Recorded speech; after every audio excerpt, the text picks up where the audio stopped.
பிறந்து இன்பத்தில் வளர்ந்து இன்பத்தில் மடிந்தவன் யாரும் இல்லை.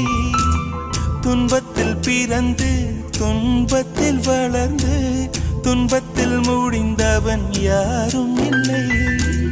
இன்பம் பாதி துன்பமும் பாதி இரண்டும் வாழ்வின் அங்கம். நெருப்பில் வெந்து நீரினில் குளித்தால் நகையாய் மாறும் தங்கம்.